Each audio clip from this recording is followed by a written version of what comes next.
Ladies and gentlemen, it's a pleasure to be here with all the saints. Strawbridge United Methodist Church.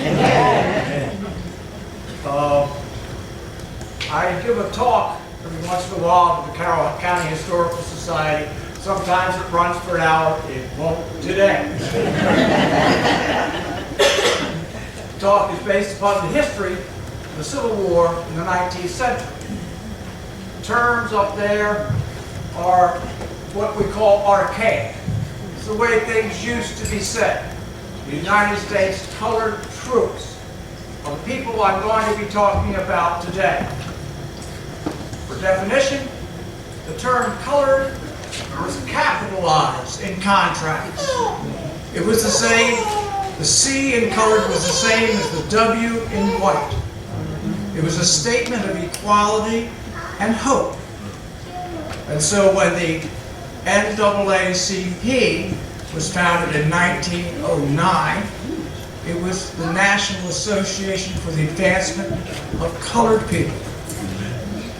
Pastor Ross will stroll through, and we'll go on to the talks. Keep your ears open, your memories fresh. Maryland began in 1634 with the sailing of the Ark and the Dove. On the passenger manifest in 1634 was listed a Portuguese Angolan by the name of Matthias de Souza. He shared the same last name with the Portuguese governor of Angola. He was in fact a freeman. He, like all the other passengers on the Ark and the Dove, were indentured to Lord Baltimore for 7 years. We know Matthias de Souza could speak English, Portuguese, and Bantu dialects, and for the 7 years he was an indentured servant to Lord Baltimore. He was in charge of trade and talks with the Native Americans. His facility with languages was absolutely vital to the survival of the colony of Maryland. So Maryland began in 1634 with a man of color as a full member of the colony. There were no slaves. They were servants of Lord Baltimore, not slaves. Things changed later. It changed later because the way you acquired land was by having head rights. Every person in your household counted as a person that made you eligible to get 50 acres of land. So if you had a wife, 3 children, and 2 indentured servants, you could get 300 acres. And later on, if you acquired slaves, for every slave, you get another 50 acres.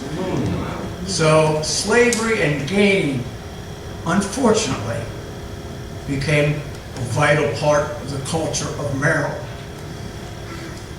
By the way, Maryland's always considered a liberal state in today's context, but the slave codes of Maryland were second only to the slave codes of South Carolina in their cruelty. Barbarous things were allowed and legal under those terms and conditions of that day, which makes one shudder from head to toe.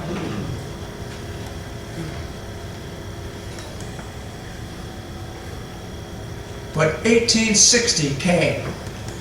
The great emancipator, Abraham Lincoln, became president of the United States. He certainly didn't win the election in Maryland.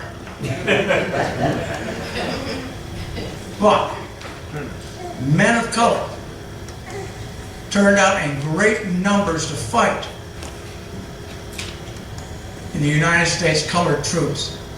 I looked at the accounts of the Maryland Board of Pensions and Bounties from 1897, and in fact, 47% of all those who fought for the Union were men of color.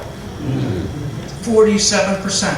Over 10,000 men of color reported for duty. Some of them reported for duty to get paid $10 a month. They had $3 deducted from their pay, so they ended up with $7 a month. They died for $7 a month. They died for $10 a month. And later on, when they were awarded their full pay, $13 a month, they still gave their lives. Maryland had the distinction of raising 5 regiments. 5 regiments. All of those regiments received citations for bravery during the Civil War.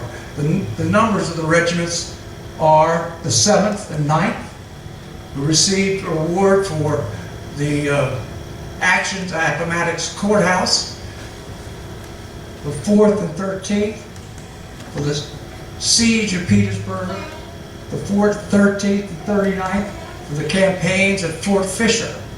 These were not equal battles, to say the least. These were as intense as those you see on that famous recent movie, Glory. It was not unusual in a battle for a regiment to receive 50% casualties an hour flat. It's the way it was. We'll go to the next slide.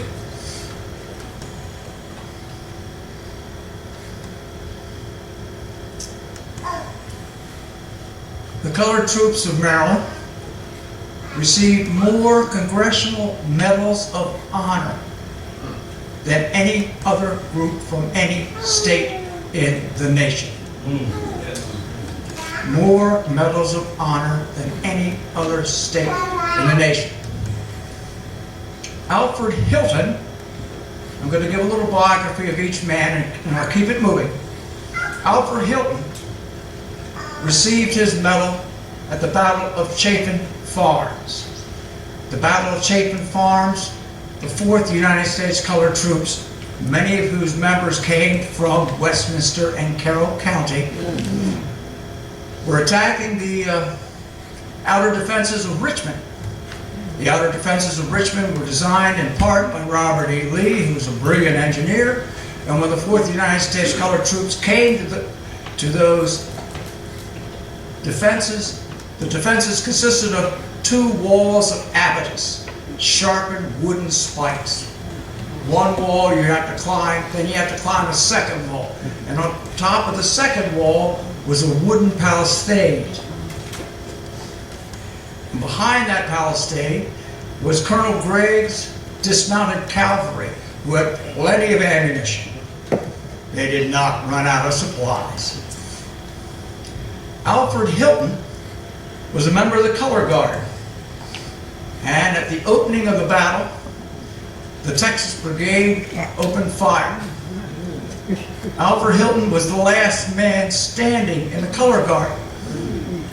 50% of the troops of the United States Colored Troops, the 4th, suffered casualties in the first 10 minutes. The regimental color bearer fell dead. Alfred Hilton had the national flag, and he reached down and grabbed this flag, the regimental colors of the 4th United States Colored Troops. He rescued that flag before it could hit the ground. And then he did the most insane thing possible. He didn't walk backwards, he walked forward. And in the second volley, he was shot through the leg, shattering his femur. And he saved that flag a second time. He called out, "Boys, save the colors." And he passed that flag, the national colors, on to Christian Fleetwood. He handed that flag to Charles Beale of Virginia, and he collapsed. Alfred Hilton died 3 weeks later, surgery being such a primitive art then, with a shattered leg bone hit by a mini ball. It was in 3 weeks he expired.